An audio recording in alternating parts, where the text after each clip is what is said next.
নমস্কাৰ এই মুহূৰ্তত শিক্ষাৰ্থীসকললৈ দিবলৈ ওলাইছো ডাঙৰ খবৰ আহি গল 25 নৱেম্বৰ তো শিক্ষাৰ্থীসকলে অহা 25 নৱেম্বৰ তাৰিখৰ পূৰ্বে কৰক এইখন আঁচনিত আবেদন এইখন আঁচনিত আবেদন কৰাৰ পিছত আপোনাৰ বেংক একাউণ্টত চৰকাৰে পোনপটীয়াকৈ প্ৰদান কৰিব 12000 কৈ টকা তো কোনসকল শিক্ষাৰ্থীয়ে লাভ কৰিব কেনেকৈ লাভ কৰিব কেনেকৈ আবেদন কৰিব লাগিব সবিশেষ আপোনালোকক জনাই আছো অনুগ্ৰহ কৰি ভিডিওটো স্কিপ নকৰি প্ৰথমৰ পৰা শেষলৈ চাই থাকিব লগতে ভিডিওটো ভাল লাগিলে অনুগ্ৰহ কৰি শেয়াৰ কৰি আপোনালোকৰ বন্ধুবৰ্গক চোৱাৰ কাৰণে সুযোগ প্ৰদান কৰিব তো আপোনালোকে মোবাইল স্ক্ৰীনত চাব পাৰিছে ইয়াৰ কাৰণে এনেকৈ এখন আপডেট ইতিমধ্যে আমাৰ হাতত আহি পৰিছে তো ইয়াতে লিখা আছে online application for the national means cum merit scholarship examination 2024 Bharat চৰকাৰৰ শিক্ষা মন্ত্ৰালয়ৰ অধীনত national means cum merit scholarship আঁচনি 2024 ঘোষণা কৰিছে এইখন আঁচনি বা এইখন স্কলাৰশ্বিপৰ জৰিয়তে কি লাভ হ'ব হেও আপোনালোকক জনাইছো ইতিমধ্যে কিন্তু অনলাইন এপ্লিকেশন প্ৰক্ৰিয়া আৰম্ভ হৈছে আৰু অহা 25 নৱেম্বৰ তাৰিখটো কিন্তু অন্তিম দিন তো শিক্ষাৰ্থীসকলে অহা 25 নৱেম্বৰ তাৰিখৰ পূৰ্বে কৰিব লাগিব আবেদন তো তাৰ পিছত ইয়াতে 2 নম্বৰত কৈছে উত্তীৰ্ণ হোৱা শিক্ষাৰ্থীয়ে শিক্ষা মন্ত্ৰালয়ৰ নীতি অনুসৰি বছৰি 12000 টকাকৈ জলপানী ধন 4 বছৰ লাভ কৰিব তো শিক্ষাৰ্থীসকলে ক্ৰমে ক্লাছ 9 ক্লাছ 10 ক্লাছ 11 আৰু ক্লাছ 12 লৈকে বছৰি 12000 কৈ টকা লাভ কৰিব এইখন আঁচনি বা এইখন স্কলাৰশ্বিপৰ জৰিয়তে 3 নম্বৰত কৈছে চৰকাৰী প্ৰদেশিত আৰু স্থানীয় সমিতিৰ দ্বাৰা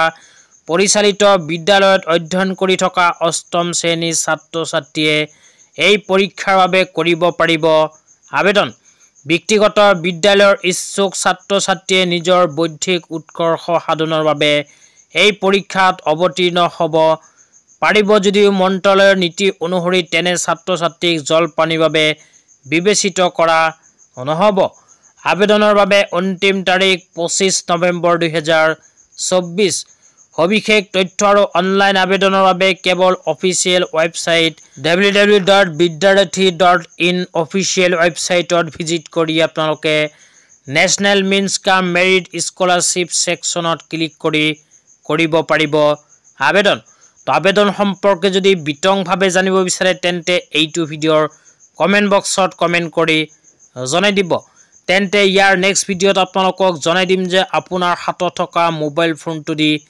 এইখন স্কলাৰশ্বিপ আঁচনিত কেনেকৈ কৰিব পাৰিব আবেদন তাৰ পিছত কোৱা হৈছে পৰীক্ষাৰ মাচুল তো স্কলাৰশ্বিপখনত আবেদন কৰাৰ পিছত পৰীক্ষাৰ মাচুল দিব লাগিব পৰীক্ষা অনুষ্ঠিত কৰিব চৰকাৰে তো ইয়াতে কোৱা হৈছে সাধাৰণ শ্ৰেণী আৰু অন্যান্য পিছপৰা শ্ৰেণীৰ ছাত্ৰ-ছাত্ৰীৰ বাবে 200 টকা পৰীক্ষাৰ মাচুল দিব লাগিব অনুসূচিত জাতি আৰু অনুসূচিত জনজাতিৰ ছাত্ৰ-ছাত্ৰীসকলৰ বাবে 180 টকাৰ মাচুল দিব লাগিব তাৰ পিছত কোৱা হৈছে আনভাৱে সক্ষম ছাত্ৰ-ছাত্ৰীসকলৰ বাবে 175 টকাৰ মাচুল এইখন স্কলাৰশ্বিপত আবেদন কৰাৰ পিছত দিব লাগিব তো আপোনালোকে যদি স্কলাৰশ্বিপখনত আবেদন কৰিব তেতিয়াই কিন্তু আপোনালোকে নিজৰ ডেবিট কাৰ্ড ক্ৰেডিট কাৰ্ড আৰু নেট বেংকিংৰ লগতে UPIৰ সহায়ত দিব পাৰিব পৰীক্ষাৰ মাচুল তো এইখন স্কলাৰশ্বিপ আঁচনিৰ পৰীক্ষা চৰকাৰে অনুষ্ঠিত কৰিব অহা 21/12/2024 তাৰিখে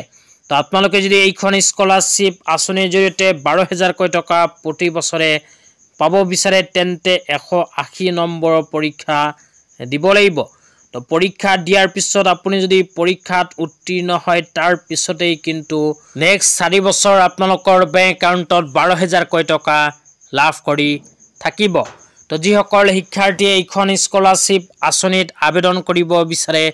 সেইসকল শিক্ষাৰ্থীয়ে এইটো ভিডিওৰ কমেন্ট বক্সত কমেন্ট কৰি